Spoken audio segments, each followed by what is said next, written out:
lives in a monochrome world, broken from the sight through her lonely eyes. It reflects the ocean and stars, but her cry echoes around the simple loss of love in her heart, making this whole fairy tale alive. Mirth and sorrow's tender embrace. This was never meant to happen. The light of the day, the only reason you have to stay. Hear me sing my song and just keep holding on. Hey everybody, and welcome back to Cinderella Phenomenon. Left off at a major cliffhanger. I stopped for a long while when this happened, and I assume it's snakes right here. Yes, I'm so excited. It's like the dark side of FRITZ. My friend actually told me what fairy tale this was, but I, for the life of me, cannot remember. It's fucking... Let me check something.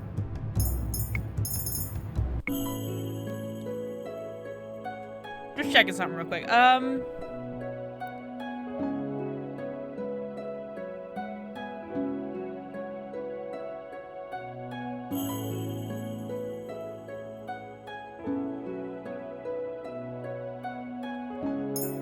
not gonna comment. I'm not gonna comment. Figuring things out in my head. Alright, let's do this. Let's see what's gonna happen. The man starts walking towards us slowly. Waltz moves to stand in front of me. Princess, stay close to me. I gotta crouch to stay behind you, dude. Good evening, Princess Sexto. How you doing, Fritz? I mean, no. And good evening to you, Peter Pan. Ugh. The man drops into an elegant bow. Allow me to introduce myself. My name is Varg. What do you want? What do you want, Varg? How do you know who we are? I'd love to stay and chat, but I have more important things to do. Why are you intimidating us? Go and do your thing. The princess is coming with me. Oh. Nah. Varg takes one long stride towards us. He taps the cane he is holding onto the ground. A surge of light emanates from the cane, then flares out towards us. Princess, go back to the march and hurry! Run! Waltz darts towards Varg, and before I can stop him. Varg raises his cane and twists it into one sharp movement. The light abruptly changes direction and slams into Waltz's side, throwing him some distance away. My baby! Waltz, you okay? Before I can step away, Varg has lifted me into his arms. He grins at me almost wolfishly before darting away from Waltz. Oh, he got me! Oh no! Princess, no! No! Let me go! No can do, Princess. I let you go and things will get messy. How messy? Can we clean them up? With some paper towels? What do you want from me? Are you a... I cannot even say the word. My blood runs cold as I consider the situation. Are you a witch? That I am not. And you expect me to believe you? You just used magic back there. I guess I did. Let me go. I squirm in his arms. I'm tempting to kick and push him away from me. Varg abruptly stops with a grunt to let me down. This is my chance. I start to bolt away from him, but he quickly grabs my wrist and pulls me back. Not so fast. Get your freaking hands off me! I am not here to hurt you, Princess. Wow, after what you did to Waltz? Whoops. He leans in towards me until he can look me in the eyes. Well, he was in the way. Besides, it's not like I killed him or anything, I think. Varg begins walking again, this time pulling me with him. I try to break away from his iron grip, but fail. Where are you taking me? Back to where you truly belong. Hell. If there's one thing I've learned from fairy tales, it's that the princess belongs in a palace. I'm unable to stop the gasp as it leaves my lips. He stops and turns to me. You've been away from home for far too long, Princess. Don't you want to go back? I do want to go home, but I'm not welcome there anymore. At least not while I'm still cursed. Release her! Is it Karma? It's gotta be Karma. Varg releases me just in time to block a sword strike that comes out of the darkness from the trees. Yeah, that's my boy. That's my ginger boy. How annoying. I could say the same thing about you. I back away as the two trade blows. Varg uses his cane to defend himself against the man that just emerged from the trees.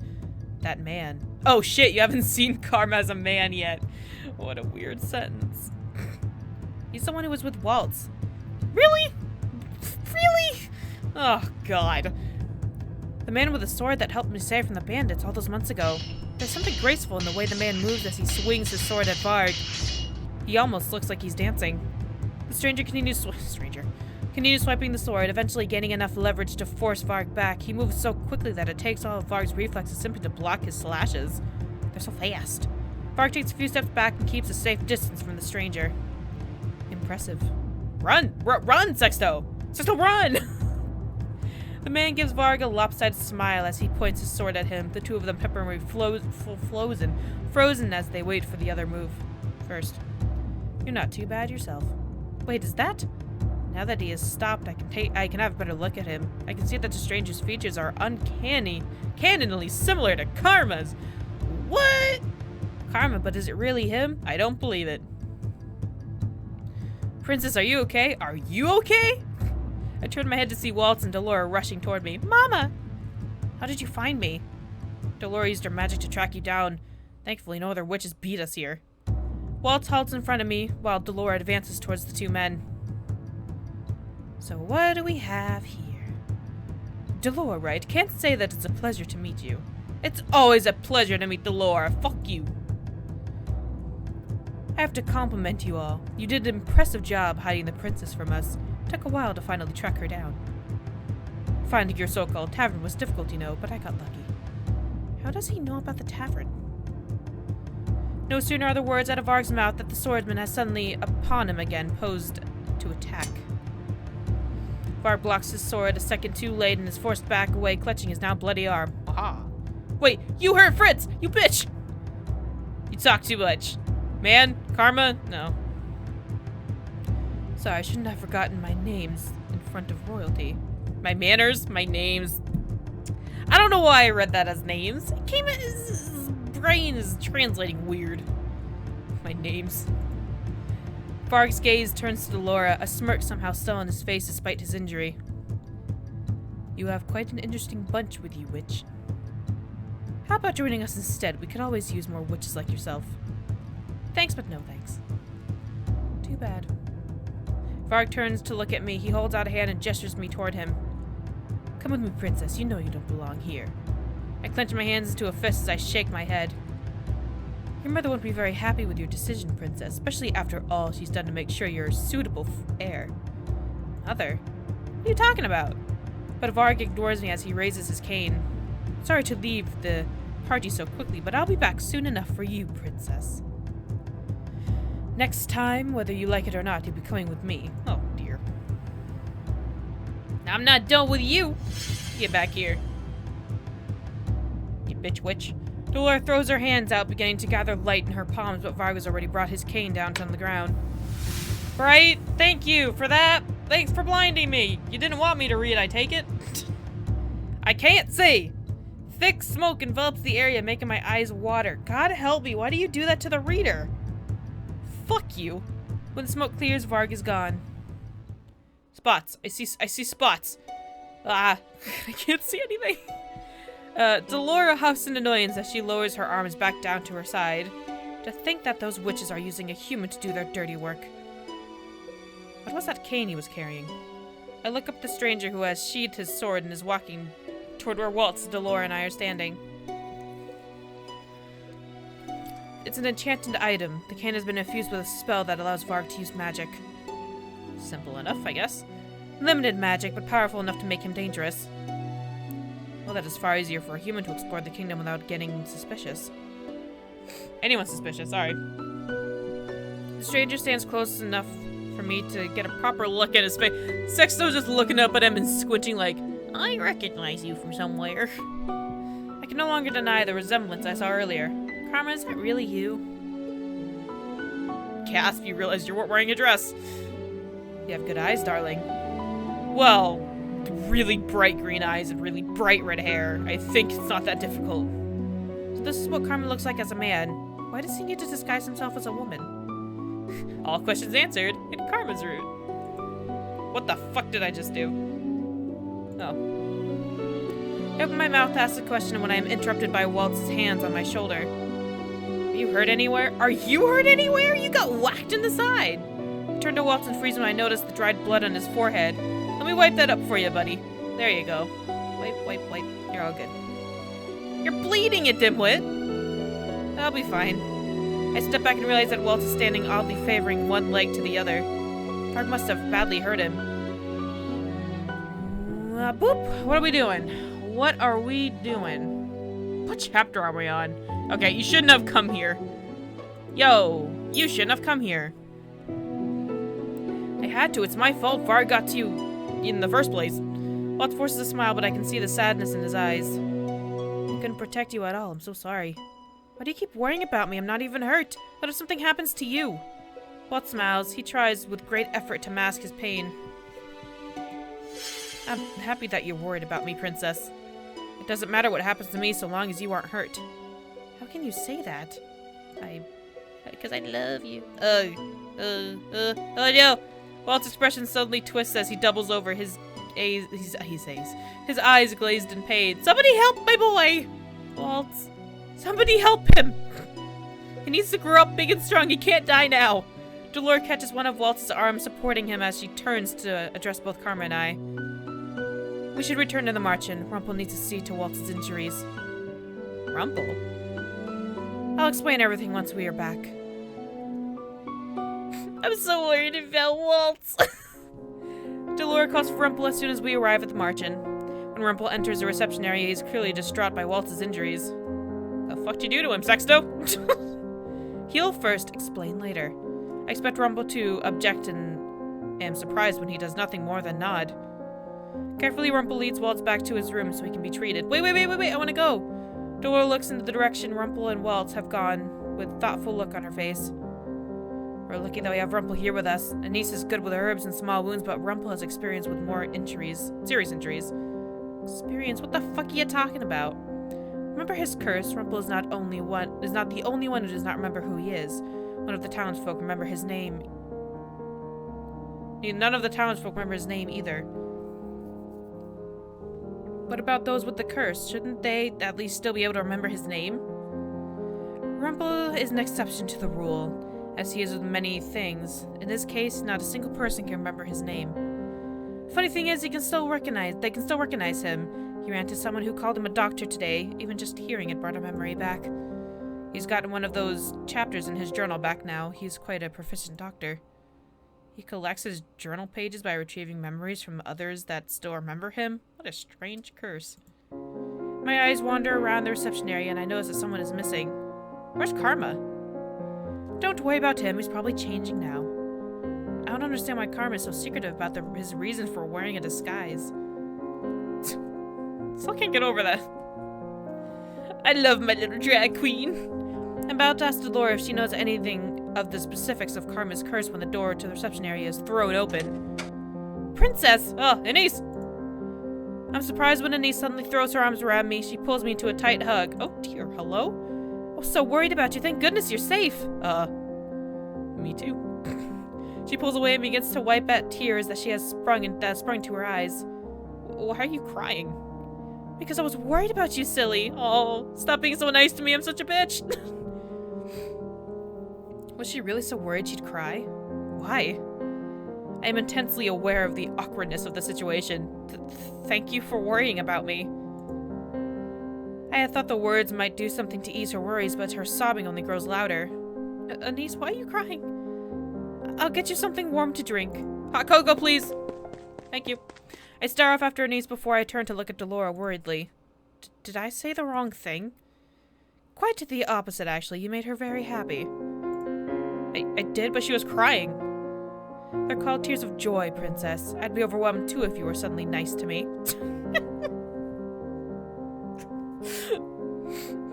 Miracles tend to bring people tears. I just said thank you. And that was kind, and that what was a kindness in and of itself. No wonder she's so happy. I was being kind.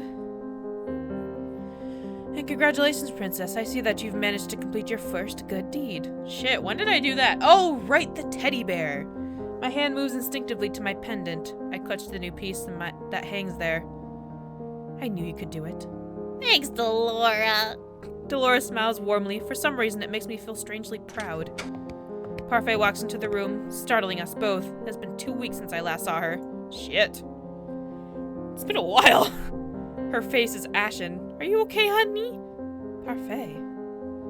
You know that continuously using your magic takes a toll on your body.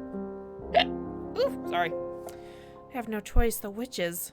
Her voice trails off as her eyes meet Delora's. Parfait and Delora look at each other solemnly. The tension in the room mounts as they continue to stare at each other without uttering a word. Eventually, Parfait's eyes wander to me. Keep her in the dark won't make the situation any better, Delora. Parfait moves towards me with her knees buckle, but her knees buckle. Before I can react, Delora's already at her side, supporting her. Parfait, you need to rest. I'll take care of this. No, she needs to hear this from both of us. Ugh. What the fuck is going on?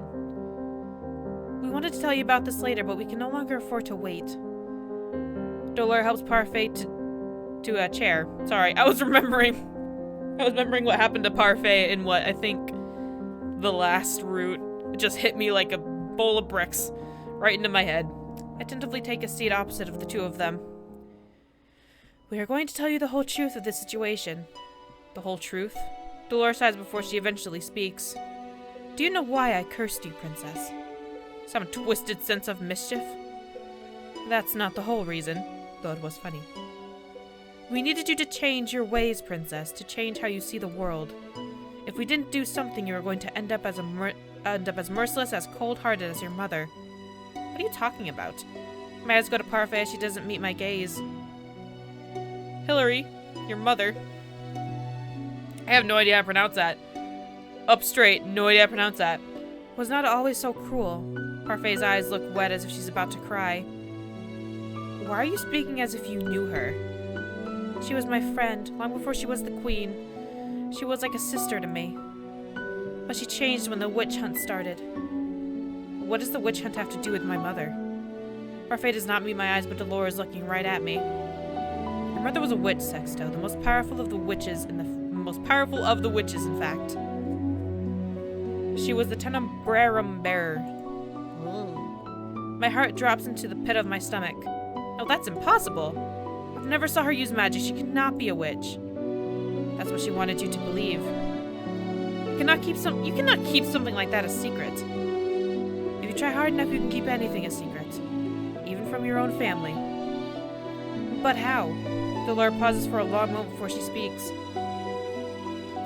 She erased your memories, Sexto. The air leaves my lungs as I struggle to remain calm. Waltz said that Mother ordered my memories to be erased, but... Are they saying that it was Mother herself who erased my memories? Jagged pieces of my memory and thought began to snap together in my mind. She needs you to be obedient and compliant. Whenever you acted out, she took that memory of disobedience from you. And it didn't take long for you at all to mold into her perfect and unquestioning little doll. I grip my dress without realizing my hands are shaking. Then did I know Waltz? Mother really did erase my memories of him? How much of my childhood did I lose? She cherished humans before. She was kind and selfless. She was devoted to maintaining the balance between Lucis and the Tenebrarum. But Hans... The fuck is Hans? Who the fuck is Hans? Delora moves to place a gentle hand on Parfait's shoulder. It's not your fault. Who's Hans? I trusted him too much. He swore that they would be stories. Oh, right, the guy who wrote the... yeah. Small fantasies to share with his children. She wanted to turn him away, but I disagreed. I allowed Hans to weave his tales about witches and fairies. The fairy tales? Delora nods. Hans' fairy tales became hugely popular, and in practically every single one of his stories it was a witch who was bad and the fairy who was good. To add insult to injury, it was well known that Hans had been welcomed by the Lucis bearer, but not by the Tenebrarum bearer. The humans took that information and their imaginations ran wild. She and I went to Hans to beg him to tell the truth, but it was too late. No matter what Hans said, everyone believed that he was being threatened by the witches. I don't think he ever meant for things to get so out of hand either. When the king at the time, your grandfather, also voiced his negative opinions on the witches, he only added fuel to the fire. It was as if he was giving humans permission to carry on with their witch genocide. And we could do nothing to defend ourselves. We were bound by our oath to never hurt a living soul. The witch hunt lasted for years. Most of us were slaughtered. All witches were bound to the Tenebrarum bearer through the Tenebrarum itself. She felt each of the death like it was her own. It drove her mad. And she broke our oath. She killed the king. Oh, shit! I did... Your grandfather. Oh, shit! Fuck! What? Did they ever tell me that in any of the other routes? Because I don't remember that ever happening. Mother killed my grandfather? As her power kept growing, more and more good witches were corrupted through her influence of the Tenebrarum. I tried to stop her, but she was already lost to reason. She wanted to take Angie out for the witches. She wanted to take revenge on the humans for what they had done to all of us. And since your father was next in line, she forced Gennaro to marry her so she would have a legitimate claim to the throne. And she did it even though she knew he loved another woman. No, sorry. Shoo. The very woman who sits on the throne today. Ophelia? Delora nods. The king has always loved Ophelia? She created the fairy tale curse to punish the humans. She wanted to fuel the Tenebrarum with their hatred and anger. Parfait's voice becomes very soft. The balance between dark and light was lost.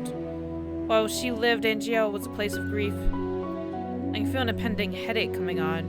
But even if what you're saying is true, Mother is dead. She's been dead for 4 years. She is. But for some reason, the witches are becoming more active. Garlandria and patrols have confirmed this. Patrols, is that what they disappear? Is that why they disappear at night? I had to cast a glamour on you so that other witches would be unable to recognize you as the princess. But it seems like they've already seen through your glamour. They're looking for you, princess. The witches are looking for you. Why? The Tenebrarum needs a bearer. A witch needs to take on that role and regulate the balance between the Lucis and the Tenebrarum. For the past few years, it's been in a state of hibernation. We believe she infused her life into the Tenebrarum to keep it stable. My head is itchy. Ooh. Okay. But now the Tenebrarum is beginning to wake again. We believe that is why so many people are being cursed lately. The witches are preparing for their new bearer. Delora turns to me with an expression I cannot quite read. They only have to wait until you turn 18. The air in the room seems to disappear all at once.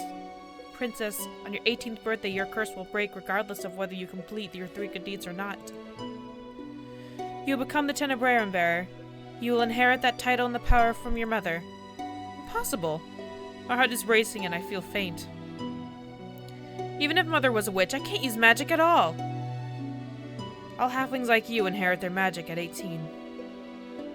I'm a muggle. Wait, no, I'm not a muggle. I'm a mudblood. There we go. That's the word I'm looking for. No, I'm human. Princess. Delora's expression is grim as she speaks. We've been watching over you for a long time, Sexto. We know what sort of influence your mother had on you. The curse was a test. We need to know you wouldn't return Angiel to what it was when your mother was queen. We can't allow another great war to tear Angiel apart. Delora and I believe that there is still goodness left in you. You just needed a wake-up call. That's the curse and the 3 good deeds. We wanted you to see that you hadn't in years to be exposed to the triviality of things. And above all, we needed you to see that you were capable of 3 good deeds. I attempt to grasp the fleeting thoughts in my mind, but to no avail. I feel numb. That's it. No more secrets. Parfait's voice is gentle when she speaks to me. The future of this kingdom is in your hands. Will you follow your mother's footsteps, or will you achieve the same balance that we had before? My voice is fading away. Oh, thank God. Alright. I need to end this episode here, because my voice is just... it's gone. it's gone like FRITZ. So I'll see you all in the next episode. I'm glad we got that part done, but shit, she killed my grandfather? Holy fuck. Ugh, I'll see you guys next episode. Bye-bye.